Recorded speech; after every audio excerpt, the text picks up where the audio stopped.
మీకు ఈరోజు చెప్పబోయే కథ అబ్దుల్ కలాం గారి చిన్ననాటి జీవిత సంఘటన.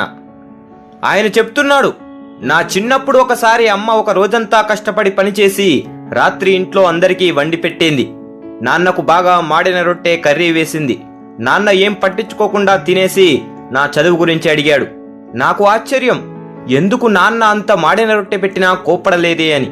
భోజనాలైన తర్వాత అమ్మ క్షమాపణ అడుగుతుంటే నాన్న రొట్టె చాలా బాగుందని కాంప్లిమెంట్ ఇవ్వడం చూసి ఇంకా ఆశ్చర్యం వేసింది. కొద్దిసేపు తర్వాత నాన్నను అడిగాను, నిజంగా రొట్టె బాగుందా అని. నాన్న చెప్తున్నాడు, ఆమె రోజంతా ఎంతో కష్టపడి తినడానికి తెచ్చింది. రొట్టె నన్ను బాధ పెట్టలేదు, కానీ నేను ఒక్క మాట అన్నా ఆమె ఎంతో బాధపడుతుంది. ఎవరూ పర్ఫెక్ట్ కాదు, అందరి జీవితాలు అంతే. ఒకటి చెప్తా, గుర్తుపెట్టుకో, మాటలను అదుపులో ఉంచుకోలేని వారు బంధాలను నిలుపుకోలేరు. తనకంటూ ఓ మనిషిని కూడా చివరి గడియదాకా పొందలేరు. విచక్షణ కోల్పోయినప్పుడు ఆవేశంలో ఒక మాట నోరు దాటడానికి 10 సెకండ్లు చాలు, కానీ ఆ మాట వల్ల అయిన గాయం మానడానికి మాత్రం 10 ఏళ్లైనా సరిపోదు. ఇది ఎప్పటికీ గుర్తుపెట్టుకో అని నాన్నగారు చెప్పారు.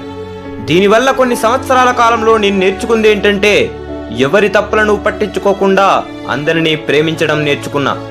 నిన్ను ప్రేమించే వారిని ప్రేమించు, నిన్ను ద్వేషించే వారిపై ఎప్పుడూ ఆప్యాయత కలిగి ఉండు. జీవితం చాలా చిన్నది, అనవసరమైన బాధలు ద్వేషాలు ఉండకూడదు.